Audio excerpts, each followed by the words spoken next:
Bien, hermanos, pues vamos a pasar a la predicación de la palabra del Señor. Y este va a ser un sermón evangelístico.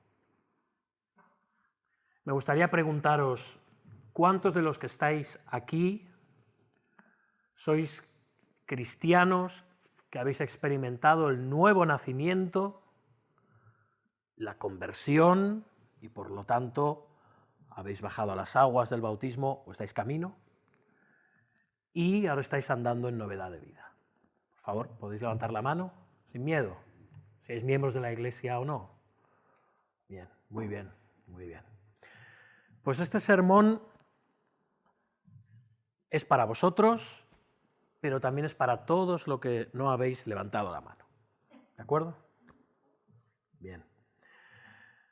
Acompañadme, por favor, a Romanos capítulo 10, versículos del 1 al 4.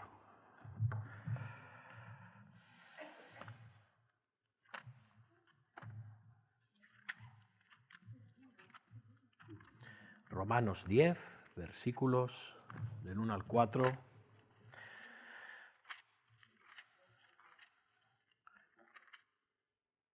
Para vuestra información, por si alguien no lo sabe, Romanos 10 viene justo después de Romanos 9.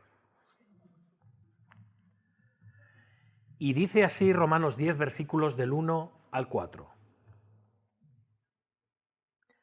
Hermanos, ciertamente el anhelo de mi corazón y mi oración a Dios por Israel es para salvación. Porque yo les doy testimonio de que tienen celo de Dios, pero no conforme a ciencia. Porque ignorando la justicia de Dios y procurando establecer la suya propia, no se han sujetado a la justicia de Dios. Porque el fin de la ley es Cristo, para justicia a todo aquel que cree.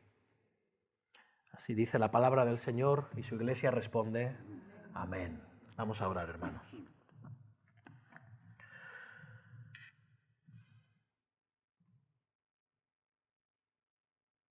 Ante ti nos postramos, Señor, en esta mañana, rogándote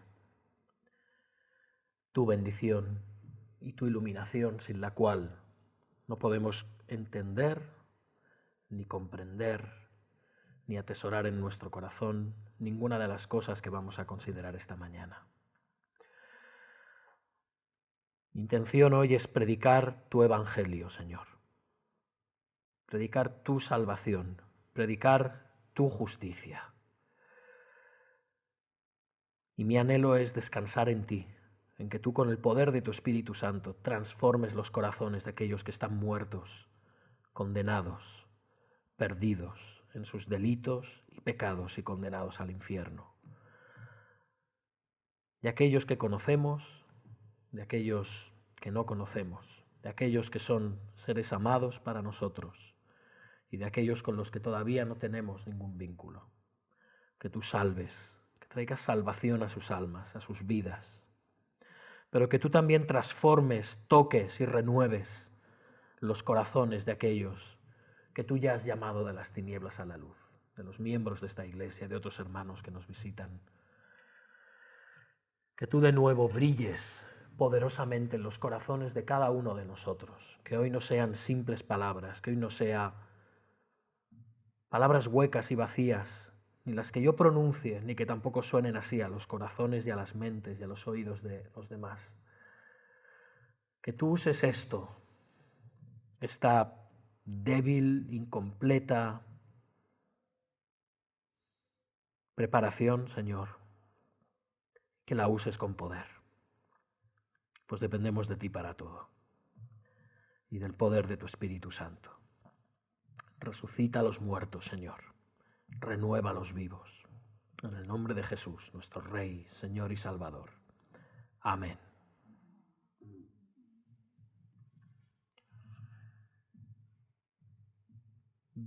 Tras la caída en Edén, tras la desobediencia y el pecado de nuestros primeros padres en Edén, y hermanas que asististeis a la reunión de mujeres este pasado viernes, creo que hoy os van a sonar muchas de las cosas que vamos a tratar.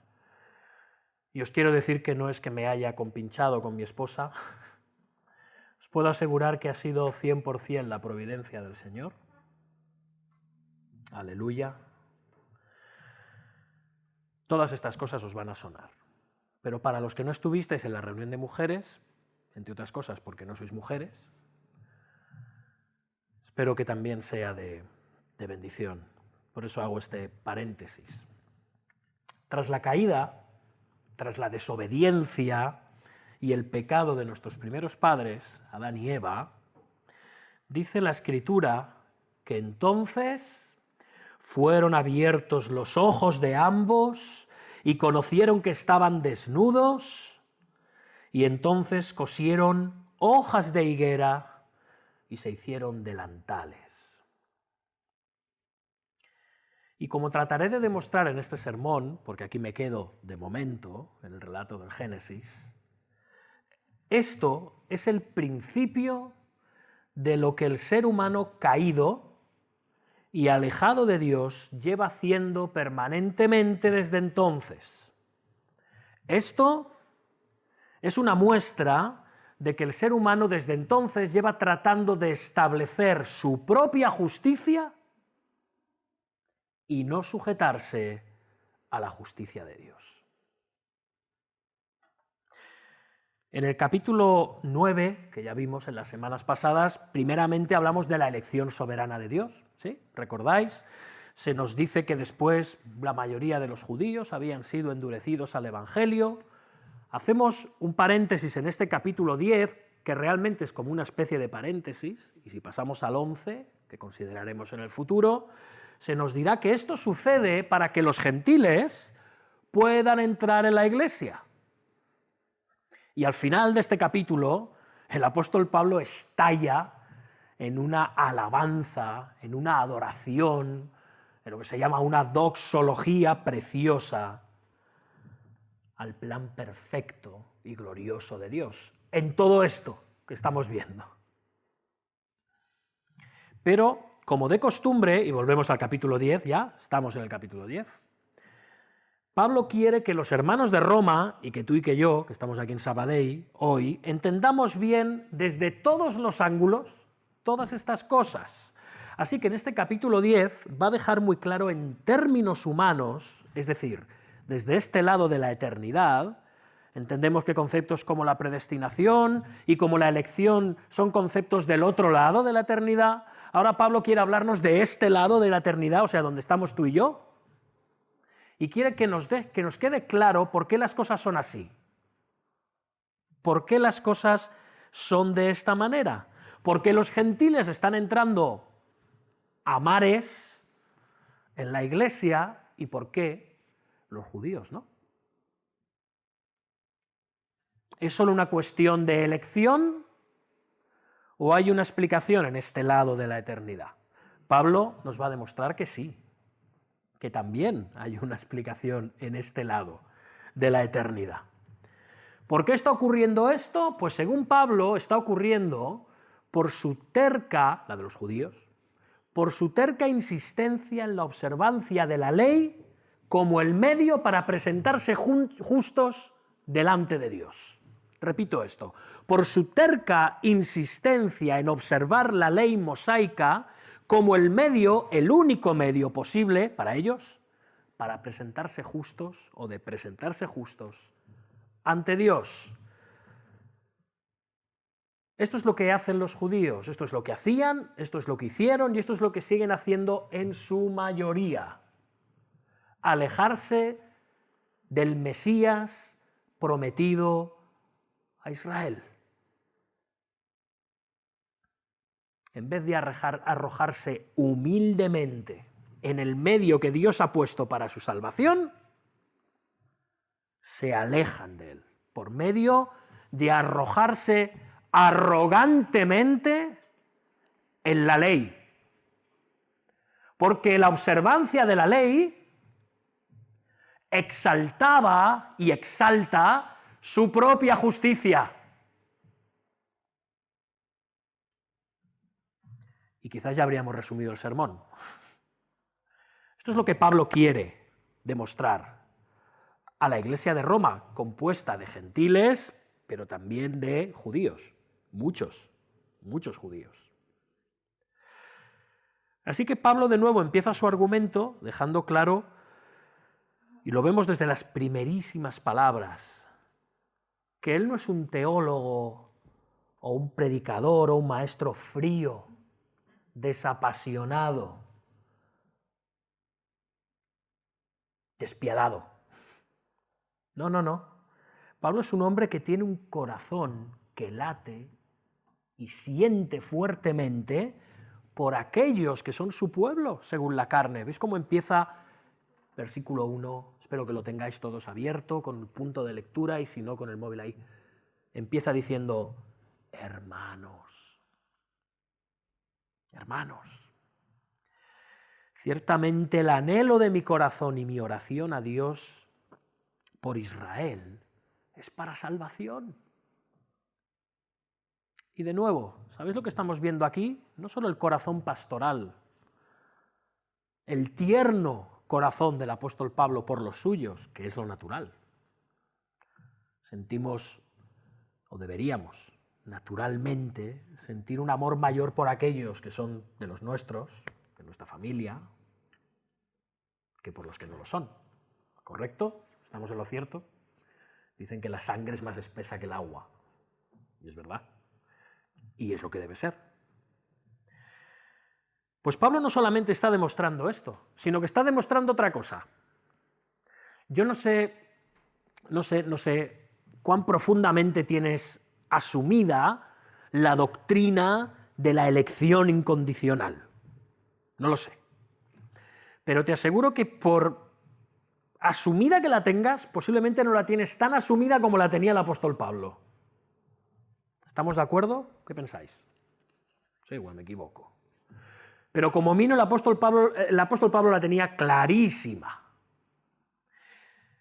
Pero lo que estamos viendo aquí, hermanos, es que una convicción profunda en esta doctrina no debería de reducir o enfriar el deseo de evangelizar a los perdidos. Si un cristiano con convicciones calvinistas es indiferente al destino que les aguarda a todos aquellos que van camino del infierno, es que no ha entendido nada. Y me atrevo a decir que no es un cristiano en absoluto.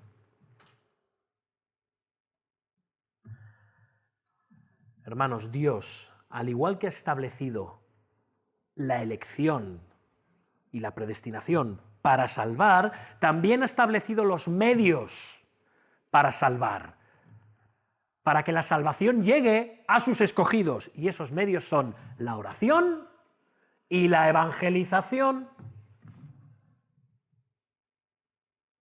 La oración y la evangelización. ¿No? Yo oro mucho por los perdidos. Amén. ¿Les evangelizas? No, yo evangelizo mucho. ¿Cuánto tiempo pasas orando por ellos? No son simples uno, otro. Y si te he visto no me acuerdo, como se suele decir.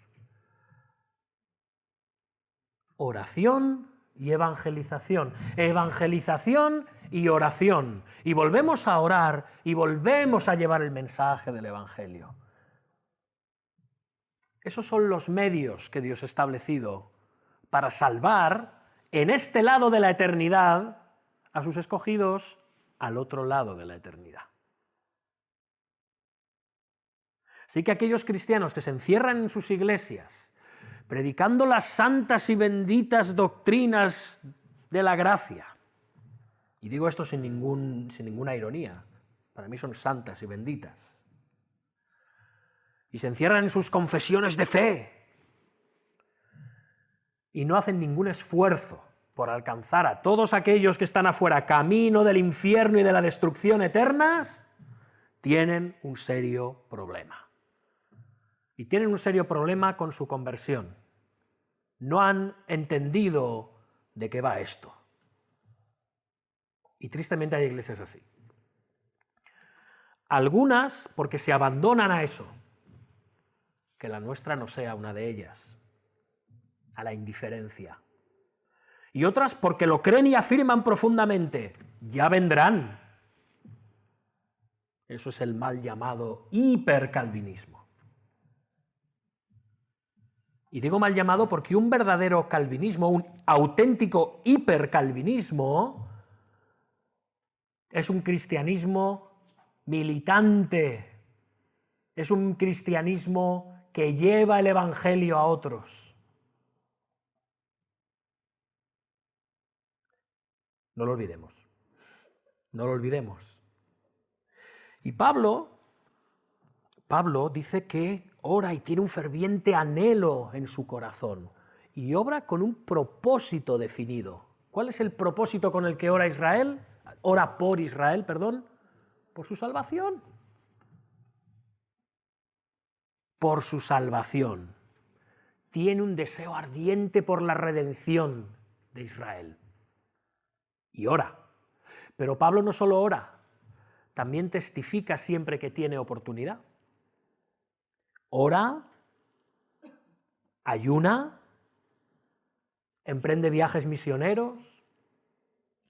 ¿Sí? Lo vemos en el libro de los Hechos. Como dice 1 Corintios 9:22, a todos me he hecho de todos, para que de todos modos salve a algunos. Pero él nunca perdió de vista a su nación, jamás. Pablo lo conocemos como el apóstol a las naciones, el apóstol a los gentiles, y hacemos bien, porque esa fue su comisión. Él fue comisionado para ello. Pero como dirá en Romanos 11, del 13 al 14, como veremos en próximas semanas, por cuanto yo soy apóstol de los gentiles, honro mi ministerio, porque por si en alguna manera pueda provocar a celos a los de mi sangre y hacer salvos a algunos de ellos. Él no había perdido de vista a los que eran su pueblo, su nación.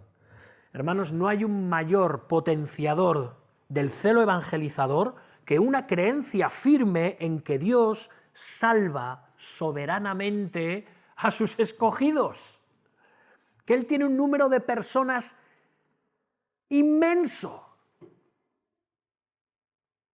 predestinado desde la eternidad para mostrarles misericordia.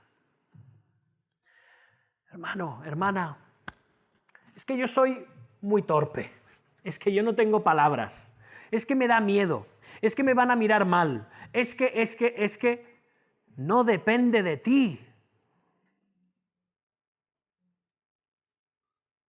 Vamos a ver en los sermones de nuestro hermano Claudio acerca de Jonás, el cutre salchichero evangelio de Jonás.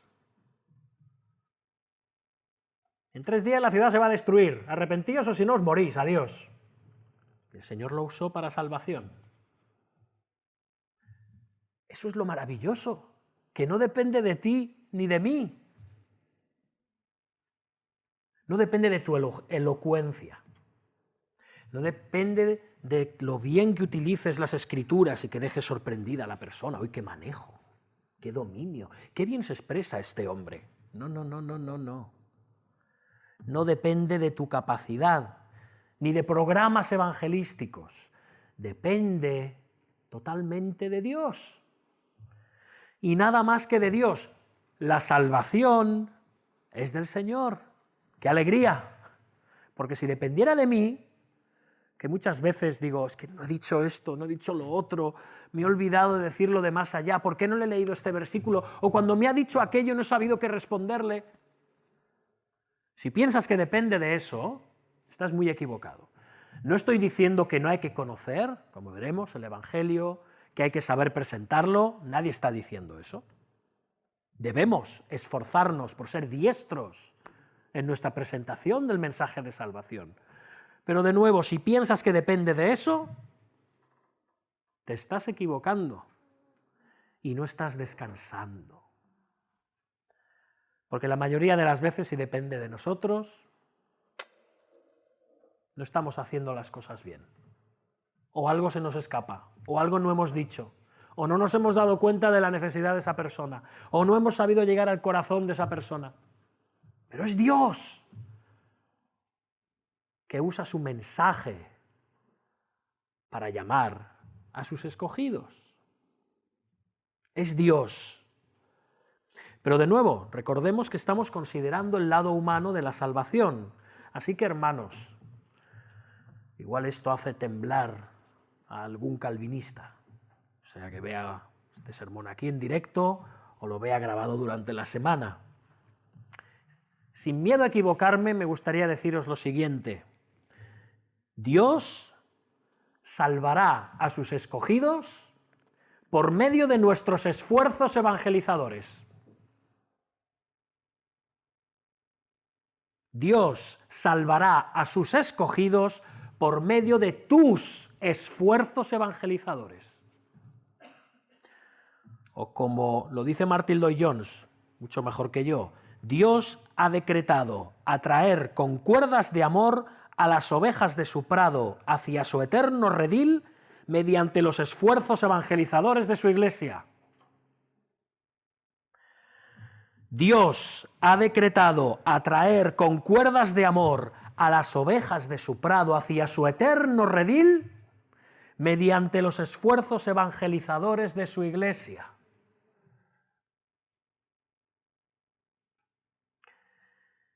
Y esto, hermanos, es todo el aliento que necesitamos para ser celosos en nuestra proclamación del Evangelio. ¿Os parece poco? ¿Os parece poco saber que Dios va a hacer su voluntad a través de nuestros torpes, incompletos y débiles esfuerzos? A mí me llena de paz y de confianza. No sé a ti. No lo sé. Y Pablo, no por inmodestia, sino porque sabemos que es un hombre muy franco, se está poniendo a él como ejemplo. Se está poniendo él como ejemplo al hablarnos del verdadero celo, el verdadero entusiasmo por Dios. Es más, los cristianos deberíamos ser un pueblo comprometido 100% con la obra de Dios, con la obra de salvación de los hombres. Y ahora Pablo nos ha hablado de un celo auténtico, que es el suyo, un celo verdadero, y lo compara con un celo falso. Ya hemos visto el celo de Pablo, que es un celo de verdad. Ahora vamos a ver un celo falso. Dice así, hablando de Israel, versículo 2, porque yo les doy testimonio, es decir, a los judíos, les doy testimonio de que tienen celo de Dios, pero no conforme a ciencia. Hermanos, los judíos eran celosos y muchos siguen siéndolo, celosos. Hay muchos católicos hoy en día que son celosos, ¿sí o no? Hay muchos musulmanes que son celosos. Hay miembros de sectas que son celosos, celosísimos. Hay personas que militan en organizaciones políticas, caritativas, sociales, que también son celosos. Absolutamente. No lo neguemos. Pero, si no lo son conforme a ciencia, su celo resulta inútil, vano, inservible, a corto, medio y largo plazo. Incluso puede ser peligroso. ¿Por qué? Porque no los dirige a la meta verdadera. Más bien los aleja de la meta verdadera y los lleva a un callejón sin salida. ¿Qué quiere decir el apóstol Pablo con ciencia? Todos conocemos esta palabra, ¿no? Ciencia. Y enseguida, quizá alguno de nosotros piense en un señor con una bata blanca y una probeta. No sé, a mí siempre me viene eso a la mente. No sé vosotros. Ciencia. Y tantas personas que son ateas hablan de la ciencia. Si la ciencia nos ha enseñado algo, como si fuera un ente, ¿sí?, que lo cubre todo, si hemos aprendido algo de la ciencia nos demuestra, parece que tenga vida propia la ciencia, ¿no? Bueno, no estamos hablando de esto, perdón por el lapsus. ¿Qué quiere decir el apóstol Pablo con ciencia? Pues el apóstol Pablo está utilizando una palabra griega muy bonita, muy hermosa, que se llama epignosis. Epignosis, que viene de epi, superior, gnosis, conocimiento. ¿Entendemos? Y otras traducciones, a diferencia de nuestra Reina Valera del 60, traducen esta palabra epignosis no como ciencia, sino como conocimiento exacto o pleno conocimiento. Así que si volvemos a leer, yo les doy testimonio de que tienen celo de Dios, pero no conforme a pleno conocimiento. ¿Se entiende mejor? Yo creo que sí, yo creo que sí. Sin un pleno conocimiento, hermanos, de la verdad revelada por Dios mediante Jesucristo, el celo, ¿sabéis en qué se convierte? En fanatismo. Fanatismo. El mismo apóstol Pablo es un ejemplo de ello, él lo sabía. Hemos estado pendiente, por cierto, felicidades, Claudio, a la lectura congregacional de Hechos 26, el testimonio del apóstol, ¿sí? Cuando dice cosas como esta, leeremos un fragmento. Yo, dice Pablo, yo ciertamente había creído mi deber, él creía que su deber, hacer muchas cosas contra el nombre de Jesús de Nazaret, lo cual también hice en Jerusalén. Yo encerré en cárceles a muchos de los santos, habiendo recibido poderes de los principales sacerdotes, y cuando los mataron, yo di mi voto. Y muchas veces castigándolos, y esto se refiere a latigazos y a veces a apedreamientos, ¿bien?, castigándolos en todas las sinagogas, los forcé a blasfemar, y enfurecido sobremanera contra ellos, los perseguí hasta en las ciudades extranjeras. Este es el apóstol Pablo, que como dice al principio, yo había creído mi deber, yo creía que era mi deber. Pablo no era un hipócrita, Pablo no era un sádico, Pablo era un fanático. Ahora se habla de los fans, que es la abreviatura de fanatic, para los que se vuelven locos por, no sé, Justin Bieber o Dua Lipa. Él creía que era lo correcto. Era un fanático. No había atisbo de duda en lo que hacía. Y permitidme, lo que hacía era malo, pero en él no había un sentimiento de maldad interior. Creía que estaba cumpliendo con la voluntad de Dios. Qué celo tan fuerte el de Pablo el fariseo, pero no era conforme a ciencia.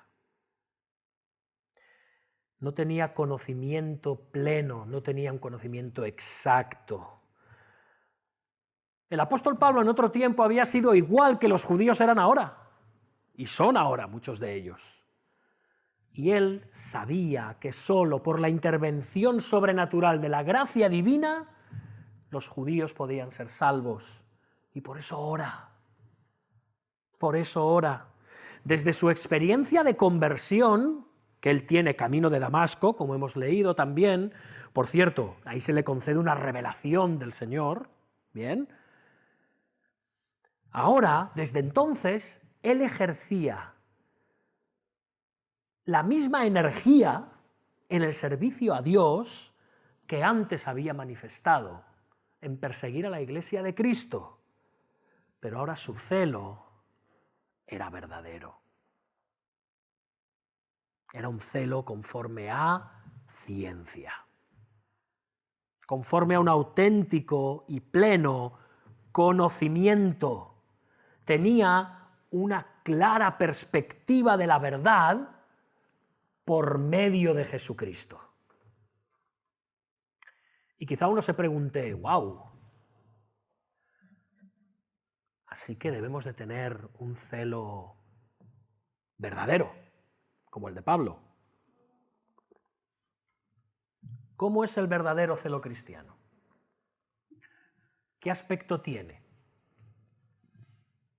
Como se dice en Hispanoamérica, ¿cómo luce? ¿Cómo luce el celo cristiano? Vamos a verlo. ¿Os parece? Vamos a ver muy rápidamente 3 aspectos del verdadero celo cristiano. En primer lugar, el celo cristiano, hermanos, proviene del interior. Proviene del interior, es algo natural, es algo genuino. Se trata de una realidad interna que tiene el cristiano. Una musiquilla por ahí, ¿no? ¿No? Ah, no, pobre. Es una realidad interna del cristiano. Hermanos, ¿sabéis qué nos pasa muchas veces en las iglesias? Que encontramos un celo falso, encontramos un celo prefabricado, un celo que no es verdadero celo. Muchas veces en las iglesias ese es el celo que encontramos. Y donde se ve más esto muchas veces es en la evangelización. Muchas veces se lleva a cabo por la presión externa. Aparece el pastor y regala un libro acerca de la evangelización. Le dice, ¿quién se lo ha llevado, por cierto? Y le dice al hermano, a evangelizar. O se levanta y dice, hermanos, tenemos que evangelizar y tenemos que inundar Sabadell de millones de folletos. Venga, a las calles. Y claro, muchos hermanos lo hacen, pero sus corazones no están implicados en ello. Lo hacen porque lo ha dicho el pastor, lo hacen porque hay un programa, lo hacen porque hay una estrategia. Y hay que seguir la estrategia de la Iglesia. Hay que estar alineados con la estrategia y el programa de la Iglesia. Hay que apoyar al ministerio de evangelización. Hermanos, no hay programa ni estrategia evangelizadora, no hay millones y millones de folletos que lluevan sobre la ciudad de Sabadell que pueda igualar o pueda competir con el verdadero celo evangelizador de un cristiano. Hermanos, este es el problema de muchas iglesias. Llevemos el evangelio afuera. Y los hermanos dicen, vale, ¿y qué es el evangelio?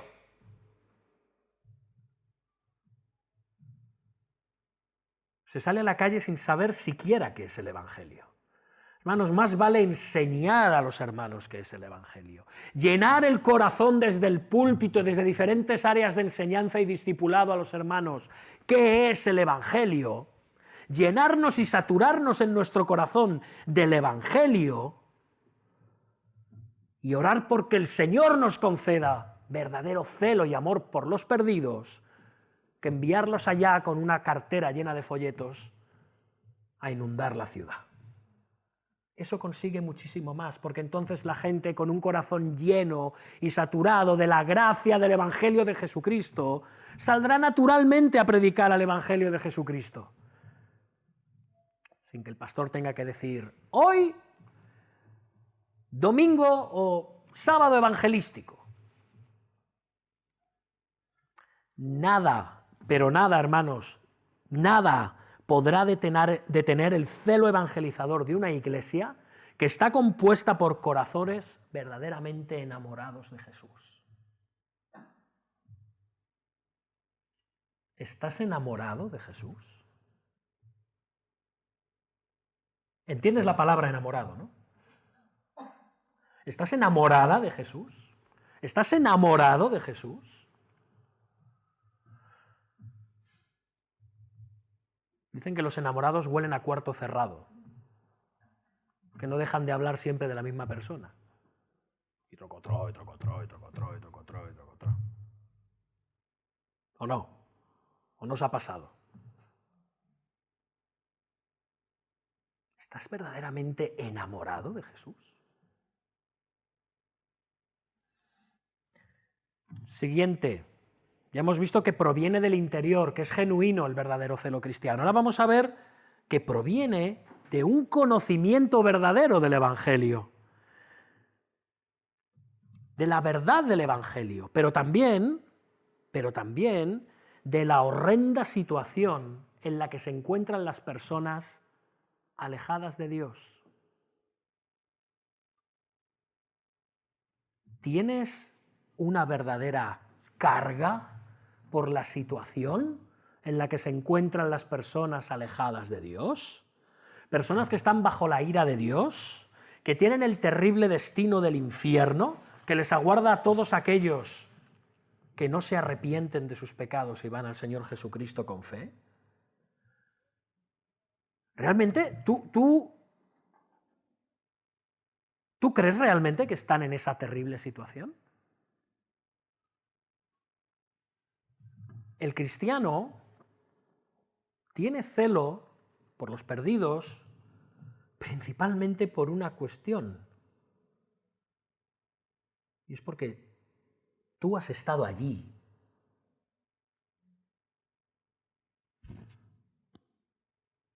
Tú has estado allí.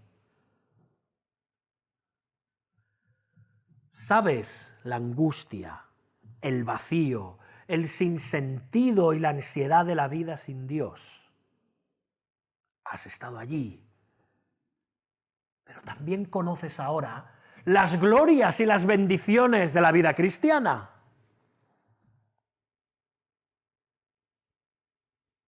Y sientes carga por ellos. Están donde tú estabas, o ya no te acuerdas de dónde estabas.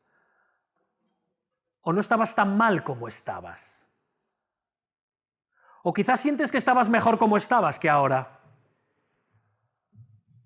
Mucha renuncia, mucho sacrificio,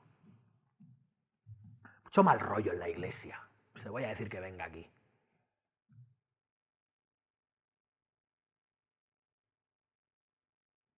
¿Recuerdas dónde estabas? ¿Qué era tu vida sin Cristo? Y a medida que crezcas y crezcas más en conocimiento y en madurez, apreciarás también más y más y más las riquezas de la gracia de Dios.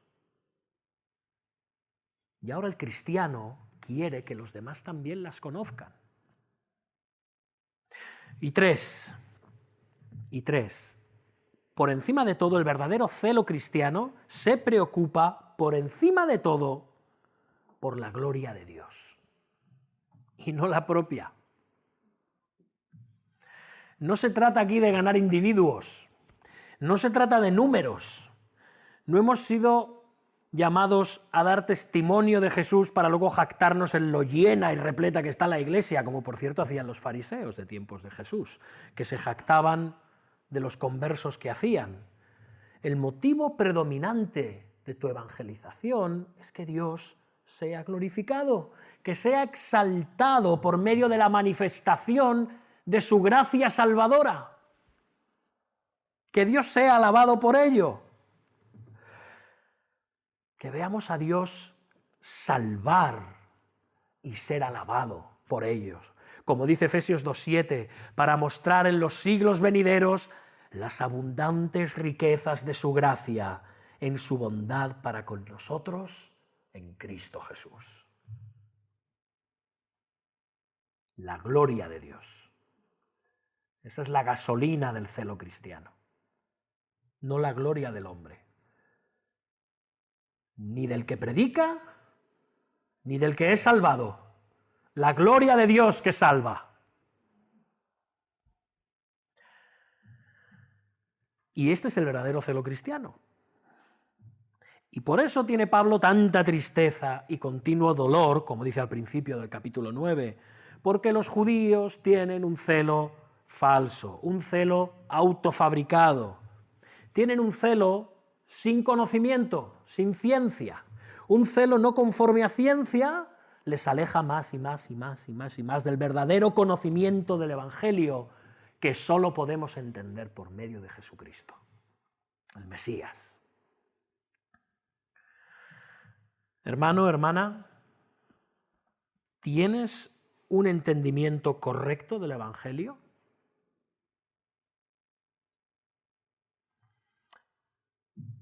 ¿Te esfuerzas por conocer cada día más y más y más la voluntad y la verdad de Dios como nos ha sido revelado en la Escritura a través de Jesucristo? ¿Es tu anhelo?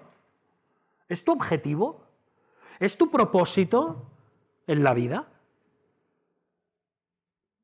Porque esto es clave. Tu conducta y la mía siempre será dirigida por aquello que creemos. No te engañes. Nuestro corazón sigue las ideas que atesoramos en lo más profundo. Tú haces lo que crees. Tú haces lo que crees. Si nuestro conocimiento del Evangelio no es conforme a ciencia, no es conforme a pleno conocimiento, esto nos va a llevar a errores garrafales de conducta en la vida cristiana, a defectos profundos en la vida cristiana. No importa lo celosa que pueda ser esa conducta, será inútil y será vana. Y tendrás una vida cristiana incompleta, sin sentido, frustrante y muchas veces fanática, cuando no hipócrita. Echa un vistazo a las religiones de este mundo. Estamos rodeados de ellas. Se puede estar fanatizado por la idea de un Dios y aún así estar completamente perdido. Pero yo os hago una pregunta. A ver si me la sabéis responder en vuestras mentes, ¿vale? A ver si hemos pensado lo mismo. ¿De dónde provino el conocimiento del apóstol Pablo? ¿De dónde provino el conocimiento que tenía para predicar a su Señor hasta el mismo corazón del imperio, Roma? ¿De dónde provino el conocimiento que le llevó a soportar todas las cosas hasta la muerte por causa del Evangelio? ¿De dónde provino? El conocimiento de Pablo provino de un encuentro personal con Cristo. Un encuentro cara a cara en el camino de Damasco. Él lo vio. ¿Has tenido tú un encuentro real con Jesucristo?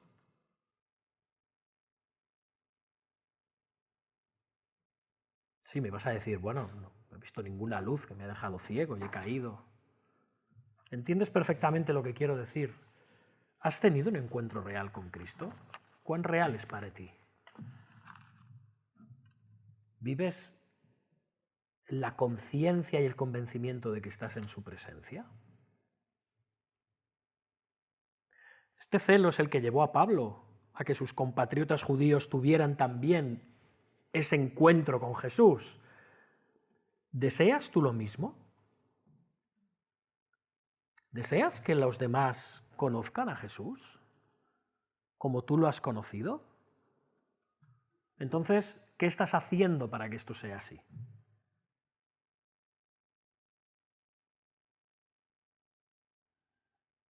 Y Pablo ahora continúa con su exposición del lado humano de las cosas, en cuanto a por qué la mayoría de los judíos no están en Cristo, y dice en el versículo 3, porque ignorando la justicia de Dios, los judíos, ignorando la justicia de Dios y procurando establecer la suya propia, no se han sujetado a la justicia de Dios.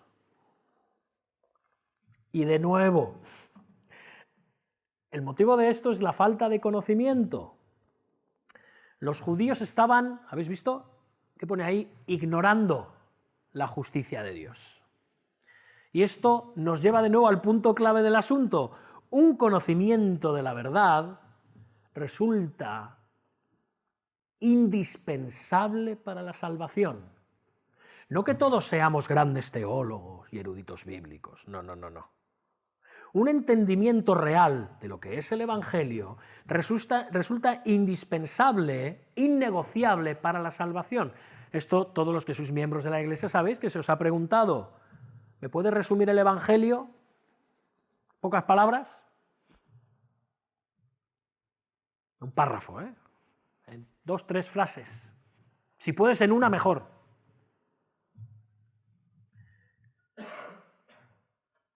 El Señor Jesucristo dijo,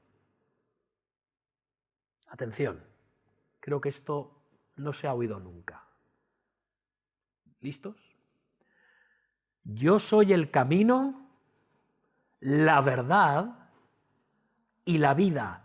Nadie va al Padre o viene al Padre sino por mí. Yo no sé, se puede hablar más alto, pero no sé si el Señor pudo hablar más claro.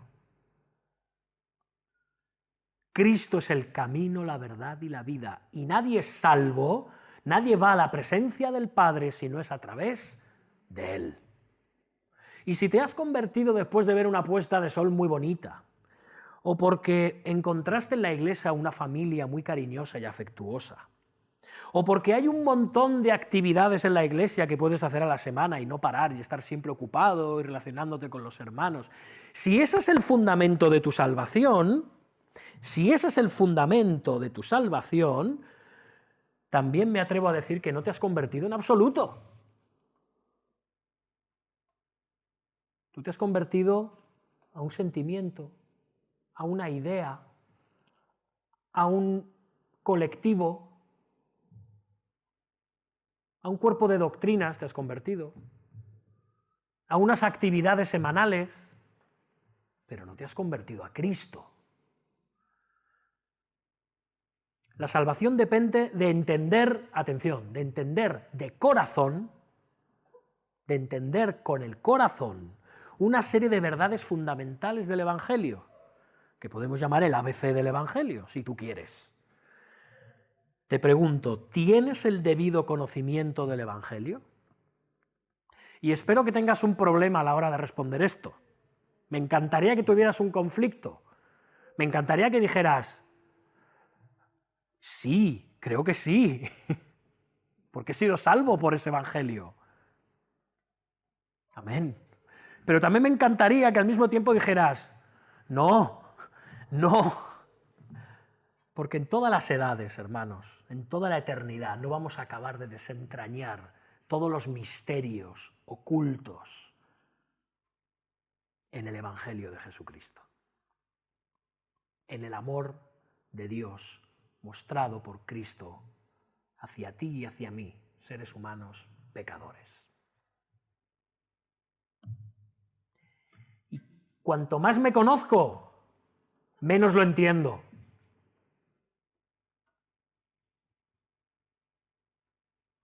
Pero si es así, si tu respuesta es sí, yo te pregunto, ¿cómo es tu vida cristiana? No solo tu evangelización a otros, ¿cómo es tu vida cristiana? Si has entendido el Evangelio, ¿cómo es tu vida cristiana? También es una buena pregunta, ¿no? Porque el Evangelio no solo se cree y se predica, el Evangelio se vive. En cualquier área de tu vida. En la iglesia, en el hogar, en el trabajo, en el instituto, en la primaria.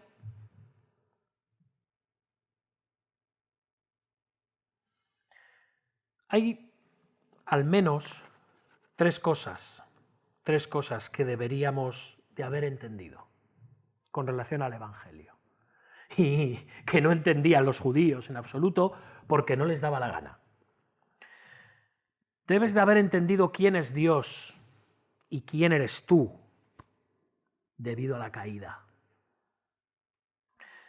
Dios es santo, Dios es justo, Dios es recto en todo lo que hace. Su estándar es la perfección absoluta. Él es santo, santo, santo,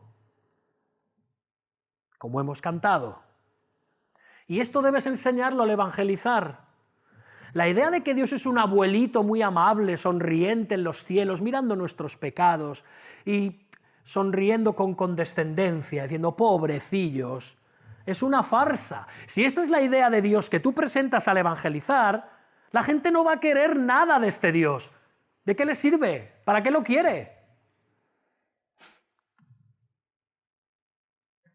Es un abuelo chocho que está en los cielos y que no...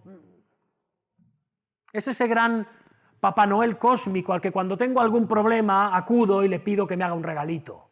Y si no me lo concede, es que no existe.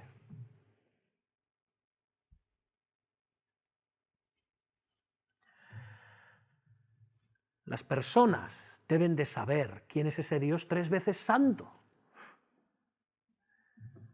Las personas deben de saber que Él es santo y nosotros pecadores, pecadores, pecadores. 3 veces pecadores. Desde el día en que fuimos concebidos, llegamos a este mundo bajo la ira de Dios, bajo la justa condenación y la ira de Dios. Y necesitamos ser rescatados. Este entendimiento es fundamental. Fuera de Cristo, como dice Pablo en Efesios, estamos sin esperanza y sin Dios en el mundo.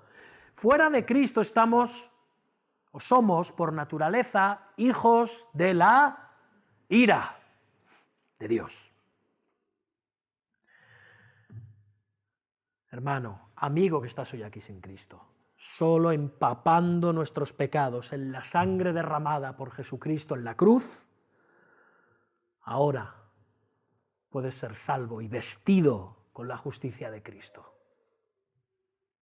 para poder presentarte sin mancha delante de Él. Siguiente, otra cosa que debemos de entender en cuanto al Evangelio. Debemos entender las consecuencias de esa situación en la que está el hombre caído sin Cristo, consecuencias ahora y consecuencias en el futuro. El incrédulo, el que está sin Cristo, está en una posición peligrosísima. Estás en la posición más peligrosa. Yo no sé de qué tienes miedo en cuanto a que te pase algo, que pierdas tu vida o... No sé qué cosas te dan miedo. Imagínate la forma más horrible que te viene a veces a la mente. La situación en la que estás sin Cristo es peor. Un accidente inesperado, una enfermedad galopante y en 2 días estás en la tumba, un asesinato y tu alma, tu espíritu, irá directamente al infierno. Eso ahora. Pero tu situación futura no va a ser mucho mejor. En el día final tu cuerpo será resucitado. Todos resucitaremos, pero solo los hijos de Dios en cuerpos glorificados. Y entonces tu espíritu y tu cuerpo serán arrojados de nuevo al infierno, al lago de fuego, y sufrirás dolores, terrores y angustias interminables bajo la ira de Dios.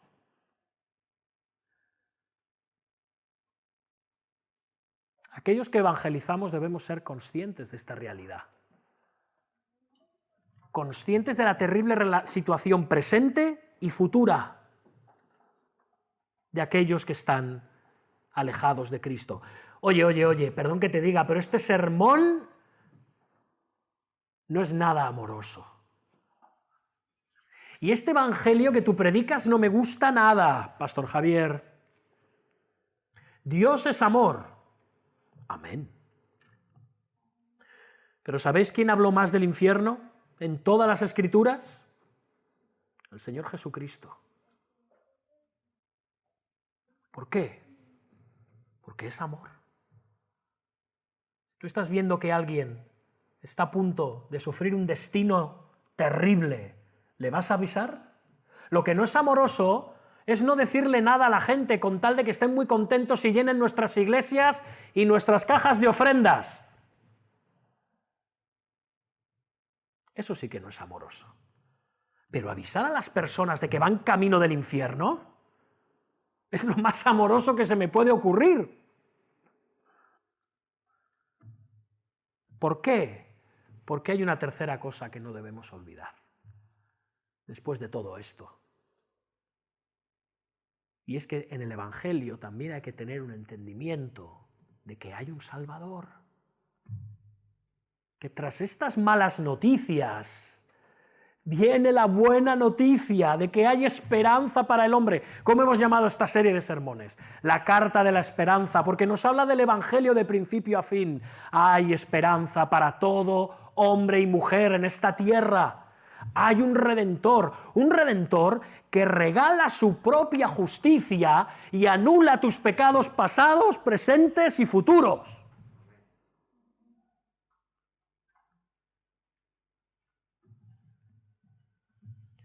Y lo hace mediante su sacrificio sustitutorio, en lugar nuestro, en la cruz del Calvario. Y ese Redentor es Jesucristo, el Hijo de Dios. Los judíos estaban ignorando la justicia de Dios, no entendían nada de ella, no les interesaba. Para nada, estaban en total oscuridad en cuanto a la justicia divina. Ni entendían ni aceptaban que Dios les regalara esa justicia por medio de su propio Hijo. Y por eso, ahora, dice Pablo, que procuraban establecer la suya propia, su propia justicia, tratando de seguir cumpliendo con todas las leyes y mandamientos. ¿Para qué? Para ser salvos. Cumple, cumple, cumple, cumple. No eran conscientes de que lo mejor que podían producir eran, como dice Isaías, trapos de inmundicia. Y daba igual que el trapo fuera de un paño de excelente calidad. Si estaba lleno de porquería, si estaba lleno de excrementos, no valía para nada, aunque el tejido fuera el mejor. Para nada. Y como trataban de establecer su propia justicia, no se sujetaban a la justicia de Dios. Y vemos cómo Pablo está tratando de mostrarnos el lado humano de las cosas. ¿Entendemos ahora por qué decimos que Pablo nos está mostrando el lado humano, después de habernos mostrado el lado divino al hablarnos de la elección y la predestinación? Ahora nos dice, los judíos no entienden estas cosas, como las demás personas, judíos o no, hoy en día tampoco las entienden. ¿Por qué no? Porque Dios no les ha dado ojos para ver, ni mentes para entender. Este es el lado divino del asunto, ¿bien? Pero sin embargo, los hombres son responsables por no creer. Los hombres son responsables de su ceguera, de su torpeza y de su endurecimiento de corazón. Porque eso es autoinducido. Ellos han escogido ser ignorantes. Háblales de todo esto y te dirán, no me interesa, me parecen estupideces, no las quiero para mí, quédatelas tú eres un loco, eres un iluminado, eres un débil mental. Si a ti te hace feliz, no lo entienden porque no lo quieren. No lo quieren, son culpables, no son víctimas. Son culpables de su propio pecado. Las personas, como en tiempos de Pablo, los judíos, hoy en día también rechazan y menosprecian con incredulidad todas estas cosas. En lugar de arrepentimiento y fe, lo que muestran es hostilidad y endurecimiento al mensaje del Evangelio. Y buscan la salvación, si creen en ella, si creen en algo parecido a una salvación o redención, por sus propios esfuerzos, por medio de leyes, por medio de religiones, por medio de buenas obras. Pero todo esto es inútil. ¿Por qué? Porque a la vista está que nos resulta en un mundo mejor. ¿Por qué? Porque el mundo del que hablan está compuesto de personas. El mundo no es una cosa, el mundo, la humanidad, está compuesto de personas, todas pecadoras, todas caídas y sin la capacidad de procurarse el bien supremo a ellas mismas. No pueden.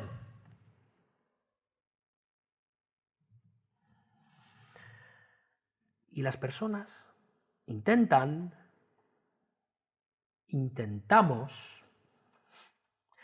presentar una rectitud una justicia de fabricación propia. Y así rechazamos la manera en la que Dios nos ofrece justicia y salvación a los hombres. Él nos regala la justicia de su Hijo para que luego se la podamos presentar a Él. Y todo lo que tenían que hacer los judíos en tiempos de Pablo y todas las personas a lo largo de todos los tiempos, aún hoy en día, es sujetarse a la justicia de Dios, recibirla de forma gratuita, alegre y humilde. Tómala, ¿la quieres? Arrepiéntete de tus pecados y cree en esta buena noticia, que hay salvación para ti, para siempre.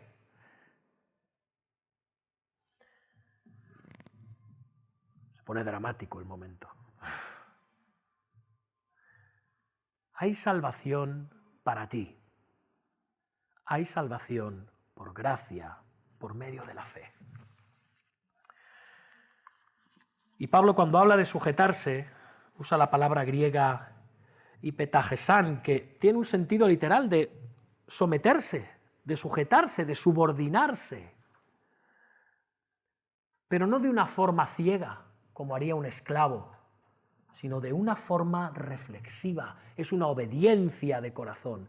Como dice Pablo a los filósofos griegos en el Areópago en Atenas, les dice: pero Dios, habiendo pasado por alto los tiempos de esta ignorancia, ahora manda a todos los hombres en todo lugar que se arrepientan, por cuanto ha establecido un día en el cual juzgará al mundo con justicia, por aquel varón a quien designó, dando fe a todos con haberle levantado de los muertos.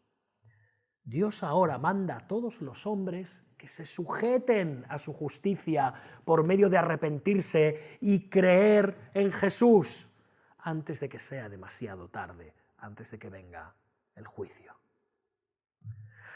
Pero claro, si alguien está tratando de establecer su propia justicia, no se va a sujetar a la justicia de otro.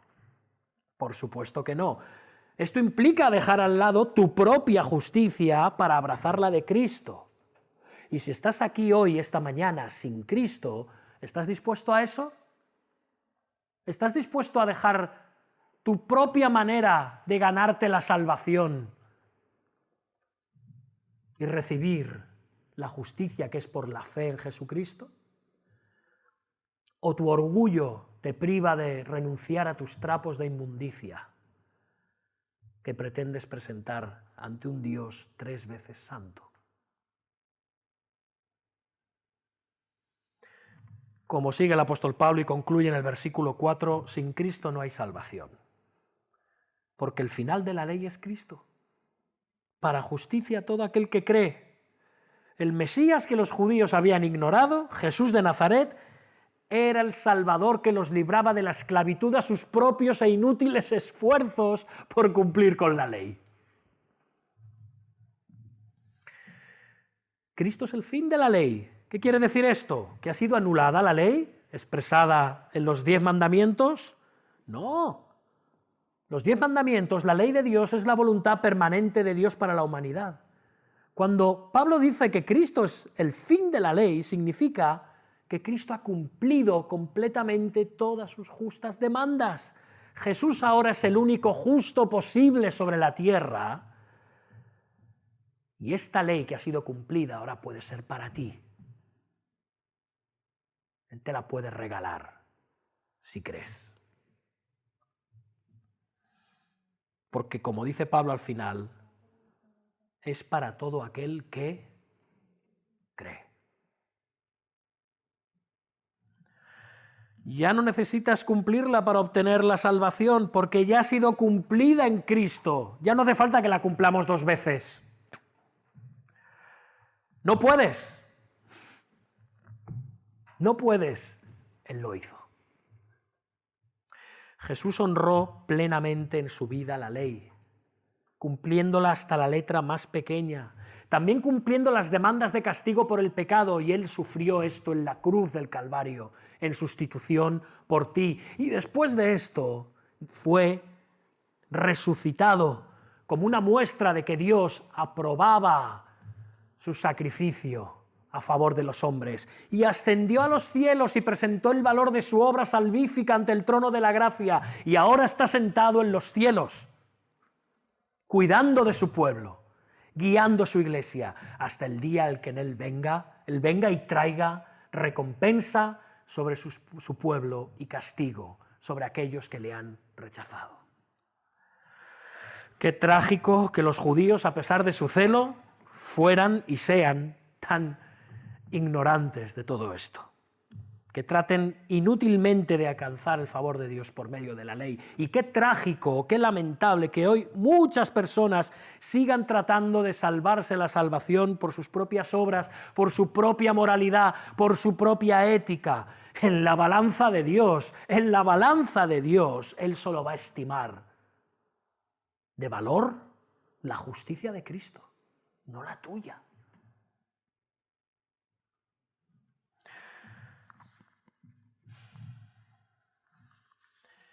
Pero si eres de aquellos que creen en Cristo y en su obra de justicia, en el día del juicio estarás vestido con la misma justicia de Cristo. Y Dios te dirá personalmente: ven, bendito de mi Padre, hereda el reino preparado para ti desde la fundación del mundo. Concluyendo, Adán y Eva cosieron hojas de higuera y se hicieron delantales. Pensaron que con eso taparían la vergüenza que sentían y que Dios no vería su desobediencia, Dios no vería así su pecado, Dios no vería con esas hojitas de higuera su rebeldía. Y esto es lo que hace la humanidad desde entonces: ocultar la realidad de la existencia de Dios con sus propios sistemas religiosos o con sus propios sistemas filosóficos y éticos. Pero todo esto son hojas de higuera. Se marchitan. Las obras de los hombres para tapar su lamentable situación ante el Dios santo, santo, santo, también se marchitan.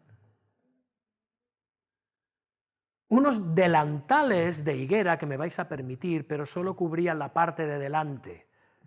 Les dejaban al aire toda la parte de atrás.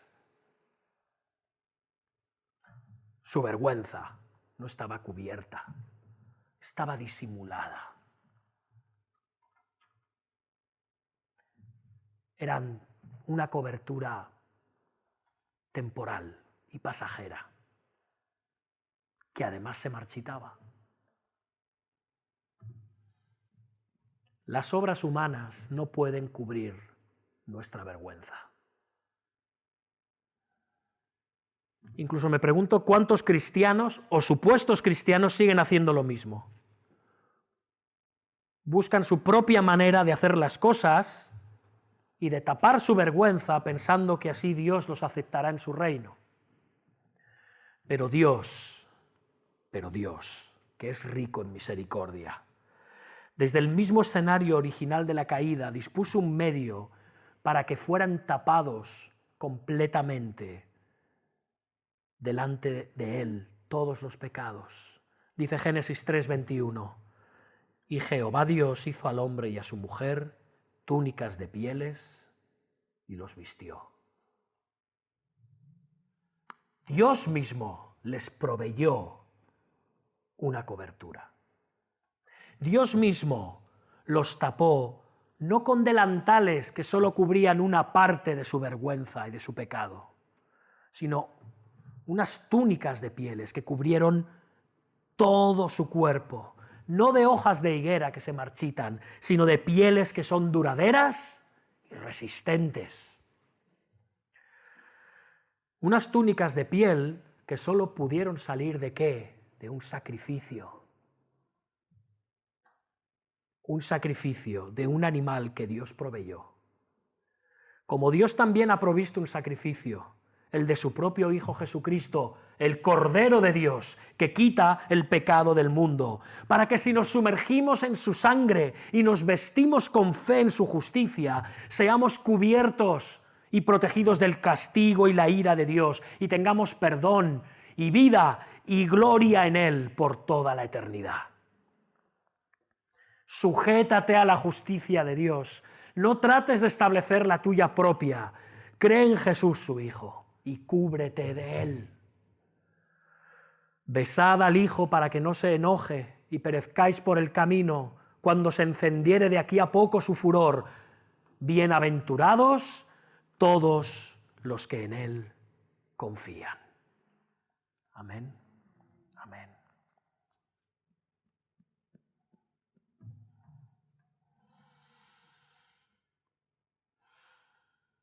Oremos. Oremos cada uno en silencio, hermanos.